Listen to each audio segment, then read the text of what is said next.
किसी के भी मन की बातें जानने के लिए 3 तरीके होते हैं, लेकिन इन तीनों तरीकों को समझना अति आवश्यक है। यदि आप इन 3 तरीकों को समझ लेते हैं तो आप किसी के भी मन की बातें बड़ी ही आसानी से जान सकते हैं। बहुत समय पहले की बात है। एक छोटा सा गांव था।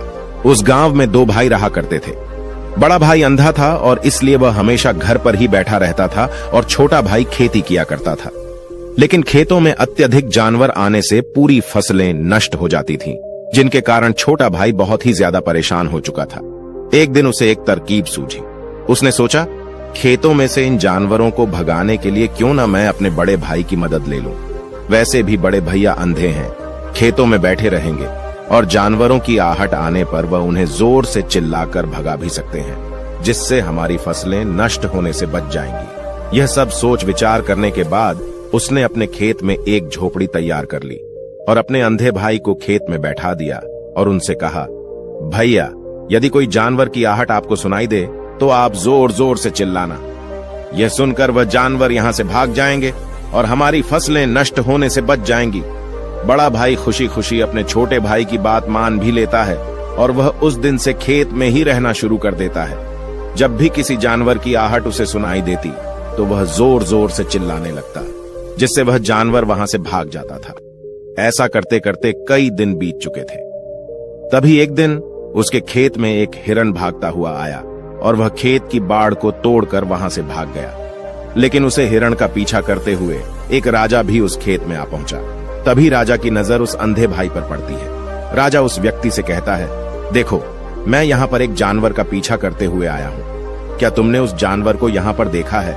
पर वह व्यक्ति कहता है, हे राजन, मैं तो अंधा हूँ, मैं भला किसी जानवर को कैसे देख सकता हूँ। लेकिन मैं आपको इतना जरूर बता सकता हूँ कि जो जानवर मेरे खेतों से भाग कर गया है वह आपके लायक नहीं है।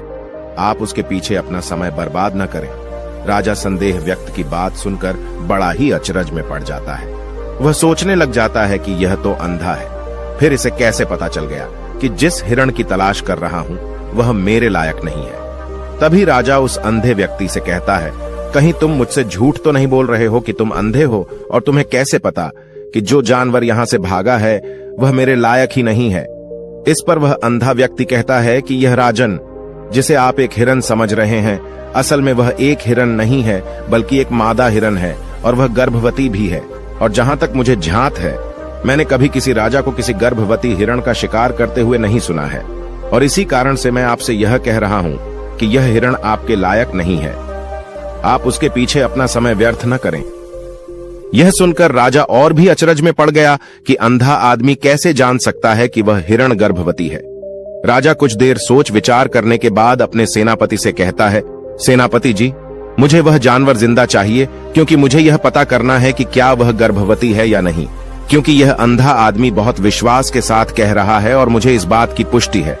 यदि वह हिरणी हुई और गर्भवती भी हुई तो वह हमारे शिकार के लायक नहीं है, क्योंकि हम तो एक हिरण का पीछा कर रहे थे। इसलिए जाओ और पता करो, क्या वह हिरणी है? सेनापति राजा से आज्ञा लेकर आगे की ओर चला गया और कुछ देर बाद जब वह वापस लौटा तो वह राजा से कहता है, हे राजन, इस अंधे आदमी ने आपसे जो भी बातें कही थी वह बिल्कुल सही थी। वह एक हिरणी ही है और वह गर्भवती भी है। यह सुनकर राजा आश्चर्यचकित हो गया। वह सोचने लगा कि एक अंधा आदमी जो कभी देख नहीं सकता, वह यह कैसे जान सकता है? आखिर इसे कैसे पता चल गया?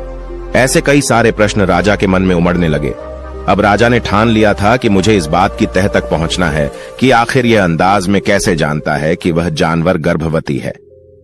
यह सोचकर राजा उस अंधे आदमी के पास जाता है और उस अंधे आदमी से कहता है, देखो, मैं यह तो नहीं जानता कि तुम सचमुच में अंधे हो या नहीं, लेकिन मैं तुमसे एक बात जानने आया हूं। क्या तुम मेरे प्रश्न का सही सही जवाब दोगे? इस पर वह अंधा व्यक्ति कहता है, हे राजन, आप जो कुछ भी पूछना चाहते हैं आप पूछ सकते हैं, मैं आपको बिल्कुल सच सच जवाब दूंगा। इस पर राजा कहता है, देखो, एक तो तुम कहते हो कि तुम अंधे हो और दूसरी तरफ तुमने यह बता दिया कि जिस जानवर का पीछा कर रहा हूं वह एक हिरणी है और वह गर्भवती भी है। तुम्हें कैसे पता चल गया? तुम्हारे खेत में तो और भी जानवर आते होंगे, और भी तो जानवर यहां से गुजरते होंगे, फिर तुमने यह कैसे अंदाजा लगाया? तभी वह अंधा व्यक्ति राजा से कहता है, हे राजन, आप जिसका पीछा कर रहे थे वह जब मेरे खेत में आई तो उसकी रफ्तार और उसके भागने की आहट से मुझे यह एहसास हो चुका था कि वह एक हिरणी है और मेरे खेत की जो बाड़ है, जो जानवरों को रोकने के लिए खेत के चारों तरफ बनी है, वह बहुत छोटी है। उसकी ऊंचाई ज्यादा नहीं है, लेकिन वह जानवर इस बात को तोड़कर भागे। और यदि वह इस बात को छलांग लगाकर पार करने का प्रयास करती तो इससे उसके बच्चे को खतरा हो जाता। और इसी बात से मैंने यह पता लगा लिया कि वह गर्भवती है। इस पर राजा के मन में एक और प्रश्न उठा। राजा ने कहा कि तुम्हें कैसे पता चल गया कि वह एक हिरणी ही है, और भी 2 जानवर यहां से आते जाते होंगे। इस पर वह अंधा व्यक्ति कहता है, राजन, मैं पूरा दिन सुबह शाम यहीं पर बैठा रहता हूं और मेरे सुनने की शक्ति बहुत तेज है। मैं भांप सकता हूं कि कौन सा जानवर मेरे खेत में आया है, और उसी के आधार पर मैं जोर जोर से चिल्लाता हूं ताकि वह मेरे खेत से भाग जाए और मेरे खेत की फसलें नष्ट होने से बच जाएं। राजा उस अंधे आदमी का यह जवाब सुनकर पूरी तरह से संतुष्ट हो चुका था। वह मन ही मन सोच रहा था कि आदमी भले ही अंधा है, लेकिन यह तो बड़ा ज्ञानी मालूम पड़ता है। इस आदमी से कुछ न कुछ तो काम निकलवाना ही चाहिए। यह विचार लिए राजा वहां से वापस अपने महल की ओर लौट जाता है। कुछ दिनों के बाद राजा अपने सेनापति को आदेश देता है कि जाओ और उस अंधे व्यक्ति को महल लेकर आओ। सेनापति अपने राजा की आज्ञा का पालन करता है। वह तुरंत ही उस अंधे आदमी के पास पहुंचता है और उस अंधे आदमी को राजमहल चलने के लिए कहता है। अंधा व्यक्ति बड़ा ही चालाक था। वह समझ चुका था कि राजा जरूर मुझे कुछ न कुछ काम सौंपने वाले हैं और वह काम मुझे मुसीबत में डाल सकता है, लेकिन फिर भी वह सेनापति की बात मान ली और सेनापति के साथ राजमहल पहुंच गया। राजमहल पहुंचते ही राजा उस अंधे व्यक्ति से कहता है, आप तो बड़े ज्ञानी हैं, आपको किसी भी बात का पता बड़ी आसानी से चल जाता है। आज मैंने आपको यहां इसलिए बुलाया है क्योंकि मैं आपसे यह जानना चाहता हूं कि मेरी पत्नी पतिव्रता है या नहीं। इस पर वह अंधा व्यक्ति कहता है, हे राजन, यह कैसा प्रश्न हुआ। इस पर राजा कहता है, मैंने बिल्कुल उचित प्रश्न किया है, मुझे इस प्रश्न का उत्तर दीजिए। इस पर वह अंधा व्यक्ति कहता है, हे राजन, ये सारी बातें जाने दीजिए। आपकी शादी को इतने साल बीत चुके हैं और अब आप यह बात क्यों जानना चाहते हैं? आपके मन में ऐसे प्रश्न क्यों उठ रहे हैं? इस पर राजा जिद करते हुए कहता है, आपको मुझे इस प्रश्न का उत्तर जरूर देना होगा। यदि आप मुझे इस प्रश्न का उत्तर नहीं देंगे तो मैं आपको मृत्यु दंड दे दूंगा।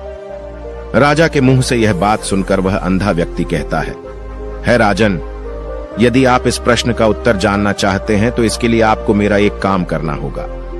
राजा कहता है, बोलो मुझे क्या काम करना होगा? इस पर वह कहता है, इसके लिए आपको अपनी पत्नी को मेरे साथ कमरे में अकेले छोड़ना होगा। उस अंधे व्यक्ति की यह बात सुनकर राजा पहले तो क्रोधित हो जाता है, लेकिन फिर कुछ सोच विचार करने के बाद वह उस अंधे व्यक्ति की बात मान लेता है और अपने सेनापति को आदेश देता है, सेनापति जी, इस व्यक्ति को और मेरी पत्नी को एक कमरे में कुछ देर के लिए अकेला छोड़ दें। सेनापति बिल्कुल वैसा ही करता है। अब राजा की पत्नी और वह आदमी एक कमरे में बंद हो चुके थे। तभी आदमी राजा की पत्नी से कहता है, रानी, मैं आपको छूना चाहता हूं। इस बात पर रानी अत्यधिक क्रोधित हो जाती है और उस अंधे व्यक्ति को पकड़ पकड़कर पीटने लगती है, कभी हाथों से तो कभी लातों से तो कभी पटक पटक कर। इस तरह उसने अंधे आदमी की बहुत पिटाई की। उसके बाद किसी तरह से वह अंधा आदमी अपनी जान बचाकर वहां से भाग निकलता है और राजा के पास पहुंचता है और राजा से कहता है, हे राजन, आपकी पत्नी पतिव्रता नहीं है। यह बात सुनकर राजा अत्यधिक क्रोधित हो उठता है और राजा अपनी तलवार म्यान से निकालकर सीधा अपनी पत्नी की ओर जाता है। क्रोधित होकर वह अपनी रानी से कहता है, रानी जी, आज मैं जो भी सवाल आपसे करने वाला हूं उसका मुझे सच सच जवाब दीजिएगा, और यदि आपने एक शब्द भी छोटा कहा तो मैं आपका सर अभी आपके धड़ से अलग कर दूंगा। आगे राजा कहता है, मुझे बताइए, आप पतिव्रता हैं या नहीं?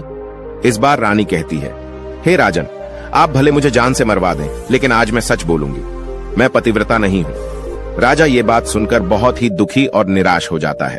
उस अंधे आदमी ने जो भी कहा था वह बिल्कुल सच कहा था।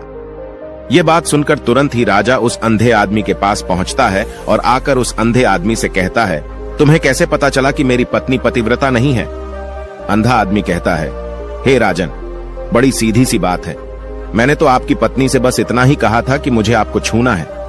और इस बात पर वह इतना क्रोधित उठी कि उन्होंने गुस्से में आकर मुझे लात घूंसों से पीटना शुरू कर, और भला कोई औरत किसी और मर्द को कैसे छू सकती है? लेकिन उन्होंने न आव देखा न ताव, बस लात घूंसों से मुझ पर बरसना शुरू कर दी। और एक पतिव्रता नारी कभी भी पराये मर्द को नहीं छूती। जब मैंने उनसे छूने के लिए कहा था तो वह उस वक्त मुझे मना कर सकती थी, लेकिन उन्होंने तो मुझे पीटना शुरू कर दिया और देखते ही देखते उन्होंने मेरे पूरे शरीर को छू लिया। अब आप ही बताइए, ऐसी स्त्री भला पतिव्रता कैसे हो सकती है? इस बात पर राजा कहता है, तुम तो बड़े ज्ञानी मालूम पड़ते हो, तुम्हारी बात बिल्कुल सही है। चलो तुम मेरे एक और प्रश्न का जवाब दो। तुमने मुझे इस प्रश्न का सही जवाब दे दिया तो मैं तुम्हें यहां से जाने दूंगा। राजा उस अंधे आदमी से कहता है कि तुम मुझे बताओ, क्या मैं सच में अपने पिताजी का ही बेटा हूं या फिर किसी और का?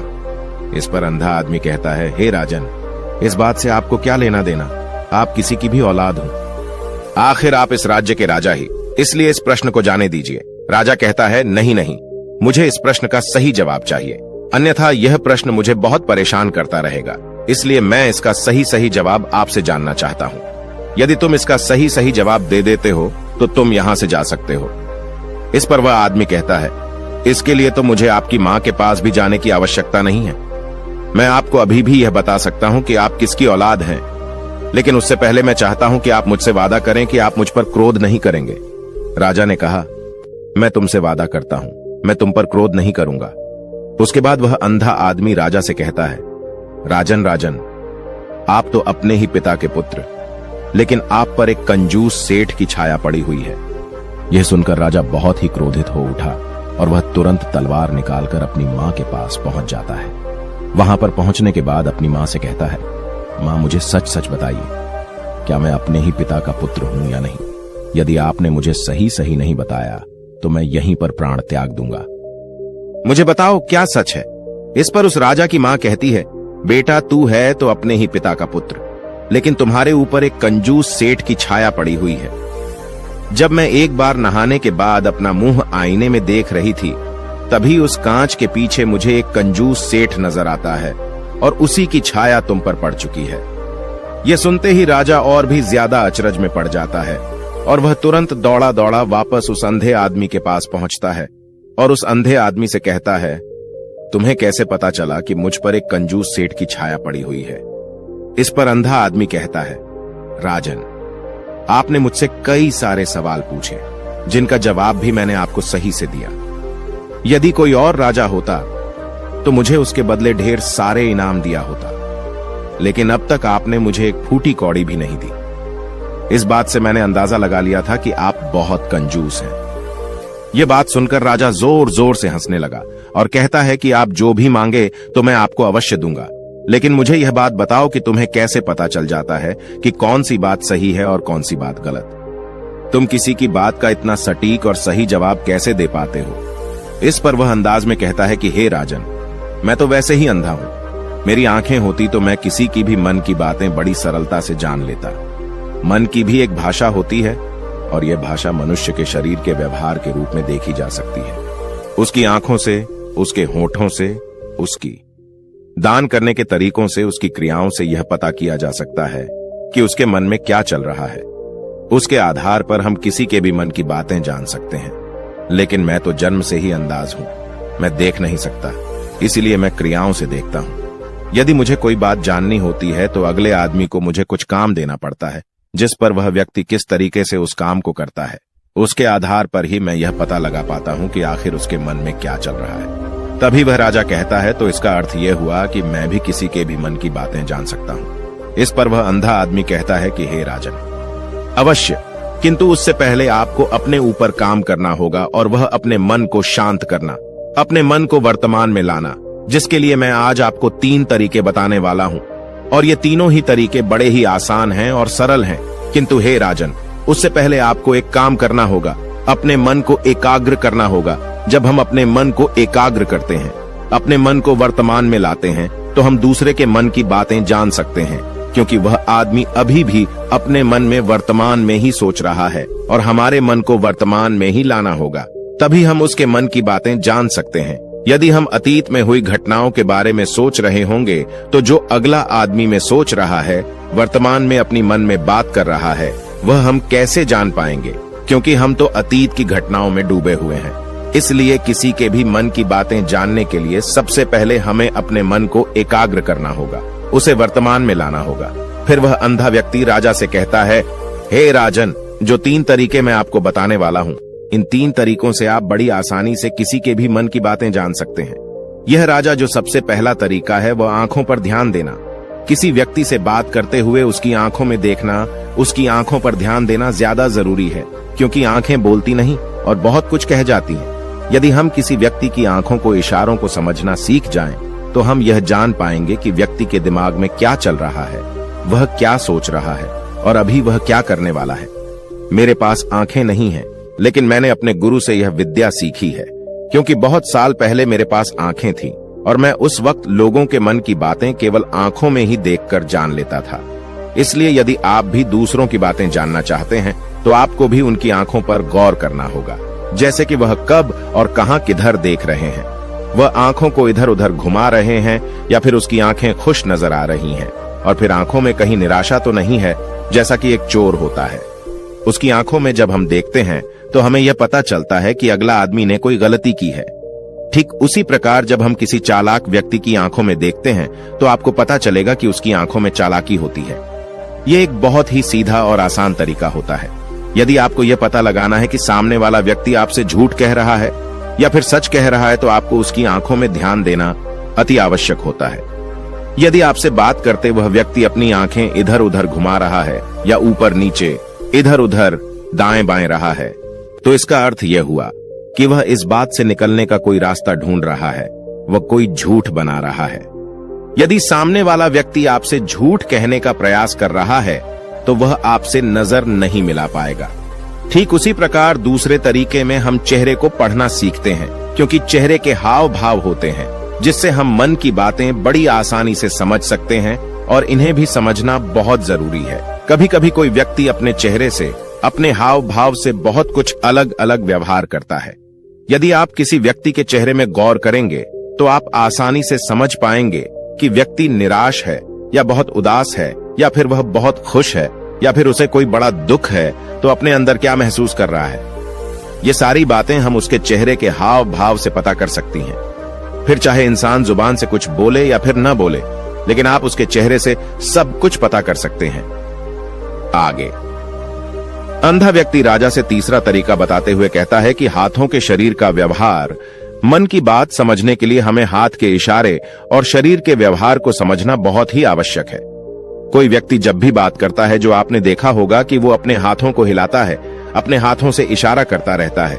वह बातों के साथ साथ अपने शरीर का जो व्यवहार है उसका भी पूरा उपयोग करता है, जिससे हमें यह पता चल पाता है कि वह व्यक्ति हमारी बातों पर कितना ध्यान दे रहा है और उसके मन में क्या चल रहा है। शरीर के व्यवहार को देखने के लिए उसके हाथ हिलाने के चेहरे पर बार बार हाथ लगाने और हाथों को एक दूसरे पर मसलना, ऐसी बहुत सी क्रियाएं करता है।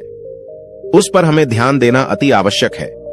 मन की बात को समझने के लिए हमें शरीर के विज्ञान को भी समझना पड़ता है। यदि हम इन 3 तरीकों को अच्छी तरह से समझ लेते हैं तो हम बहुत जल्दी किसी भी व्यक्ति के मन की बातें बड़ी सरलता और सहजता से जान सकते हैं। इसलिए यदि आपको किसी के मन की बातें जाननी है तो आपको उसकी आंखों पर, उसके चेहरे पर, उसके शरीर के हाव भाव को और उसके हाथों को ध्यानपूर्वक देखना होगा और समझना भी होगा, जिससे आप यह समझ पाएंगे कि आखिरकार उसके मन में क्या चल रहा है और वह क्या सोच रहा है। लेकिन उससे पहले आपको अपने मन को एकाग्र करना होगा, शांत करना होगा और अपने मन को वर्तमान में लाना होगा। तभी आप उस व्यक्ति की इन सभी क्रियाओं पर ध्यान दे पाएंगे और उन्हें समझ पाएंगे। आप यदि अतीत की घटनाओं में व्यस्त हैं, भविष्य की योजनाओं में व्यस्त हैं, तो आप उस व्यक्ति के हाव भाव पर कभी ध्यान ही नहीं दे पाएंगे और न ही आप कभी भी समझ पाएंगे कि आखिरकार उस व्यक्ति के मन में क्या चल रहा है, वह क्या सोच रहा है। या काम कोई भी कर सकता है, या एक प्रकार की विद्या है जो मुझे मेरे गुरु ने सिखाई है। राजन, अगर आपको यह जानना है तो मेरे साथ आपको कुछ दिन रहकर इसका अभ्यास करना होगा। राजा तुरंत राजी हो जाता है और वह उस अंधे व्यक्ति को अपने राज्य का राजगुरु नियुक्त कर देता है और खुद अंधे व्यक्ति का शिष्य बन जाता है। तो दोस्तों, ये कहानी आपको कैसी लगी? उम्मीद है इस वीडियो से आपको बहुत कुछ पता चला होगा। और अगर आप नए हैं तो हमसे जुड़ने के लिए इस चैनल को सब्सक्राइब करना मत भूलिएगा। मिलते हैं अगली वीडियो में कुछ नए विचारों के साथ। तब तक के लिए आपका बहुत बहुत धन्यवाद।